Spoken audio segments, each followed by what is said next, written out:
think the first podcast deal we ever closed is a great story to tell because it definitely embodies that feeling of imposter syndrome, whatever it is. First podcast deal that comes our way, company reaches out to us. And at this point, we had made basically no money because YouTube wasn't a big traffic source. We were big on the listening platforms. Company reaches out to us and they're like, great, we wanna get some ad spots on the show. And so I called up one of my buddies who works in the creator economy and helps other people close deals. And I told him, he goes, all right, what's your numbers? What are you guys doing? I told him downloads, and he goes, this is what you should ask for. And it was $2,500 for a 30-second spot. And I said, dude, you're crazy.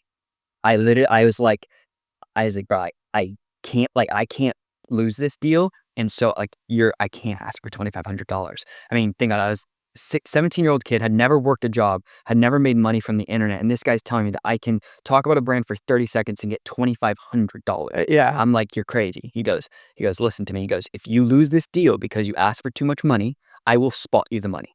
I'm like, are you sure? And he's like, dude, I know that nobody else in the space has your guys' type of listenership. This brand wants you, ask for $2,500. And he goes, and don't negotiate on the numbers. Say it's 2,500 or nothing. Hang up the phone. And I'd never met this, we've only ever been internet friends. Yeah. His confidence in me gave me just enough confidence to go and say those numbers. Yeah. Because he was willing to spot me, and we were trying to sell them on 2 spots. So it was gonna be $5,000 for the month. Wow. He was willing to put that up if I lost the deal because of his advice. Get on the phone with the brand, and I'm shaking, bro. I'm like, I'm gonna lose this. I'm gonna lose it. But I'm like, no, because he's gonna give me the money. If it's just about the money for me, then I'm gonna get the money. That's gonna be fine. He'll find a brand for us. Get on the phone. We're talking with them for a bit, and we're just beating around the bush. And I'm just waiting for somebody to ask me, and I'm gonna say 2,500. And they ask, and they're like, all right, so how much are you guys looking for a 30-second spot? And in the moment where those words came out of my mouth, something flipped as I said it. I thought about what Tom had told me and that they're gonna take it. And so I said $2,500 for a 30-second spot. And it went silent. And he told me, don't follow it up with anything. You say the numbers and you go quiet. Let the room sit. So I said $2,500 for a 30-second spot. And they go, and you want 2 ad spots for the month? And I'm like, yes. And I'm sitting there and it's done. I'm gonna have to call Tom and it's over.